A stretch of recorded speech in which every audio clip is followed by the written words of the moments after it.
Bonjour à tous et à tous et bienvenue encore une fois sur ma chaîne YouTube pour un nouveau tutoriel. Dans ce tutoriel, je vais vous montrer comment construire une matrice de corrélation en écrivant du code Python. Alors, qu'est-ce qu'une corrélation d'abord? Il faut savoir que il est très intéressant d'avoir une statistique récapitulative de la relation existante entre deux variables, c'est-à-dire une mesure de la force de cette relation. Ces statistiques existent et c'est ce qu'on appelle le coefficient de corrélation. Il y a plusieurs manières de calculer le coefficient de corrélation, mais le coefficient de corrélation le plus utilisé en statistique est le coefficient de corrélation de Pearson. Le coefficient de corrélation de Pearson entre deux variables quantitatives est égal à leur covariance divisé par le produit de leurs écarts-types. Si vous voulez de plus amples explications, je vous recommande de vous procurer mon livre Statistiques et simulations avec Python, cours et exercices corrigés. Alors, je disais tantôt que le coefficient de corrélation est égal à la covariance entre les deux variables quantitatives divisé par le produit de leur écart-type. Il est sans dimension et varie de -1 à 1. -1 pour une parfaite corrélation négative et 1 pour une parfaite corrélation positive. Un coefficient de corrélation de Pearson est égal à 0 signifie qu'il n'y a aucune corrélation entre les données.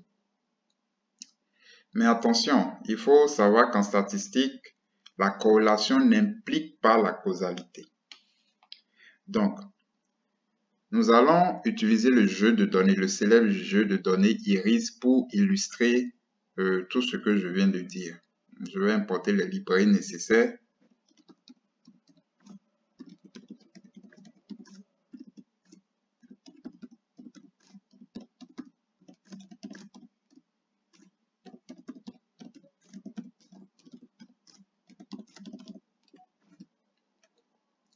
Le jeu de données Iris se retrouve dans la librairie Seaborn.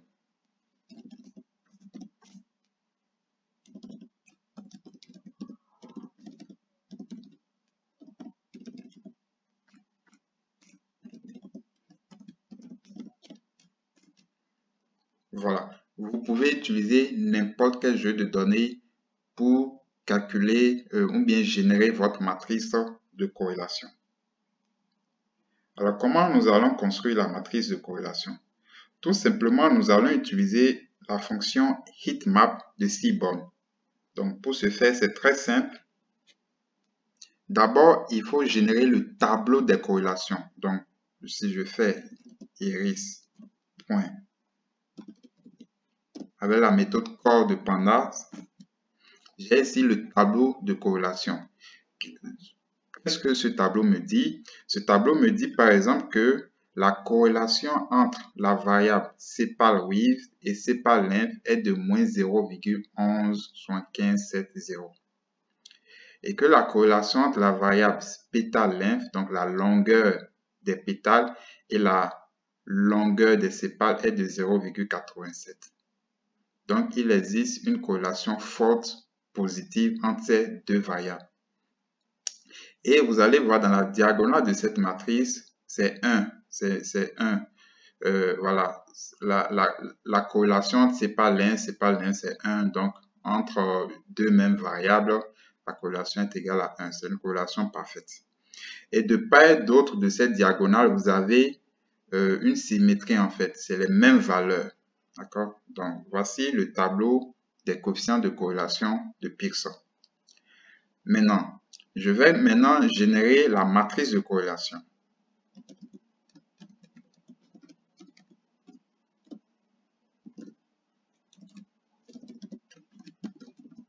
Tout simplement, et je peux mettre un titre si je veux.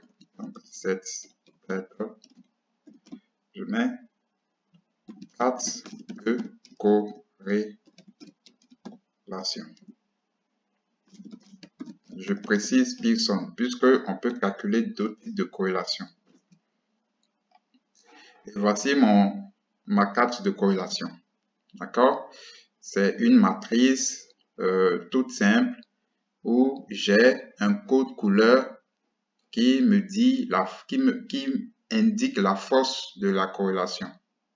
Plus ça tend vers le rouge clair ici, plus on a une corrélation positive et forte. Et plus ça tend vers du noir, on a une corrélation négative et faible. Et une corrélation faible. Mais cette manière de tracer le tableau de corrélation, de la matrice de corrélation n'est pas très optimale. Parce que le coefficient de corrélation, en fait, varie entre -1 et 1. Ici, on voit que on a mis une variation de -0,4 à 1. C'est difficile à interpréter.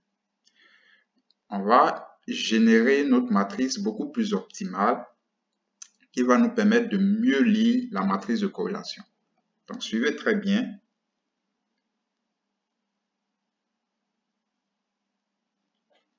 Je vais écrire d'abord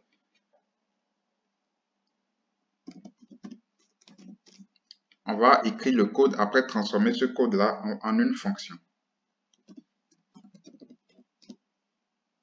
Étant donné que je vous expliquais que vous avez une matrice et de part et d'autre de la diagonale de cette matrice, vous avez les mêmes valeurs. Donc, il est inutile en fait d'afficher la seconde moitié de la matrice. Donc, on va masquer ça.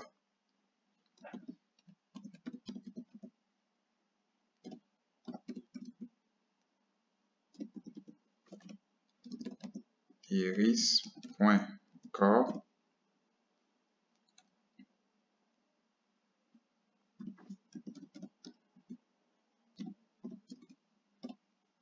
De toute façon, vous verrez le notebook qui a servi à faire cette vidéo dans la description de cette même vidéo. Et maintenant, je vais faire appel à ma fonction heatmap encore une fois.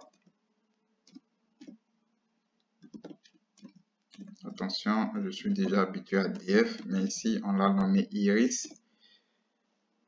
Et je vais utiliser le masque que je viens de créer pour masquer la seconde moitié de la matrice et d'autres arguments plus ou moins importants. Ici, l'argument cmap, c'est lui qui va nous permettre de mettre une bonne légende couleur. Donc, vous pouvez utiliser le RDBU.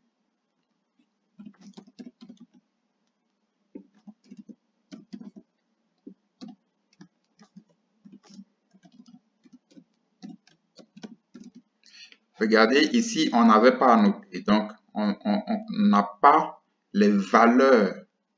On n'a pas la valeur de chaque coefficient de corrélation. Donc, ici, dans cette matrice optimale, on va annoter notre graphique. Et on va arrondir à 2 chiffres après la virgule. Maintenant, pour le code couleur, sachant que le coefficient de corrélation varie de -1 à 1, donc notre Vmin sera -1 et notre Vmax sera 1. Et je peux mettre un titre maintenant.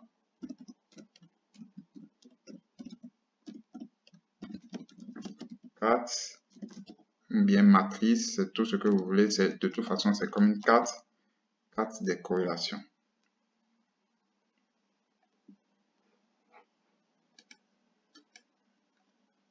Je peux agrandir un peu le titre.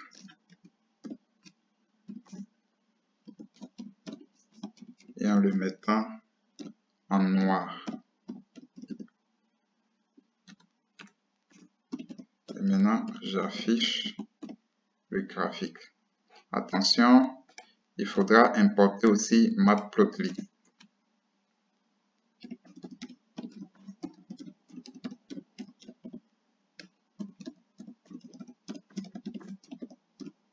Voilà.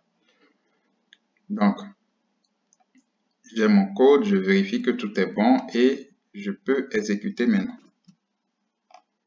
Regardez, ma matrice de corrélation, elle a un aspect optimal maintenant. Ici, je vois le code couleur varie du rouge foncé au bleu foncé. Et j'ai vraiment les valeurs qui varient entre -1, 1, Donc, plus ça tend vers le rouge foncé, plus je sais que j'ai affaire à une corrélation négative forte. Et plus ça tend vers le rouge foncé, plus je sais que j'ai affaire à une corrélation positive forte.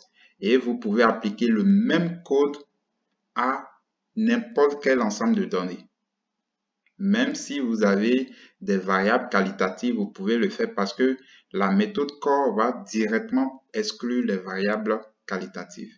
Maintenant, ce que nous allons faire, c'est transformer cette fonction et ce code en une fonction pour pouvoir, ainsi vous allez pouvoir l'utiliser plus facilement avec d'autres ensembles de données. Donc, je vais créer une fonction que je vais nommer corrélation matrice. Et cette fonction va prendre juste une data frame comme argument. Et je vais juste copier le code, tout simplement. D'accord? Et ici, je remplace iris par df, qui est ma data frame en argument. Donc, df. Voilà, c'est tout. J'exécute. Et je vais vérifier que ma fonction corrélation matrice travaille bien. Donc, je mets iris en argument maintenant. Et j'ai la même carte de corrélation que précédemment. Je rappelle que si vous avez un grand jeu de données, il faudra peut-être agrandir votre matrice de corrélation. Donc ici, par exemple, vous pouvez utiliser l'argument ou bien la fonction figure, donc pt.figure et l'argument fixsize, donc hauteur, donc vous pouvez mettre la hauteur et la largeur. Vous pouvez mettre 8 aussi. Ça dépend si vous avez une grande matrice pour bien un grand ensemble de données pour tout afficher, vous pouvez varier ces valeurs-là. Et voilà le travail. D'accord? Donc je peux le diminuer. Je mets à 6. Voilà. Donc voici comment vous pouvez générer une matrice de corrélation optimale pour votre jeu de données. Et c'est très utile d'avoir cette matrice parce que elle va vous permettre de voir, d'analyser les variables qui sont corrélées entre elles.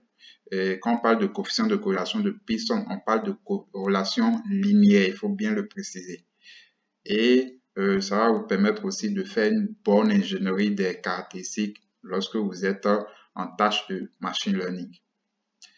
Quelle application la matrice de corrélation a réellement dans la vie réelle, en business?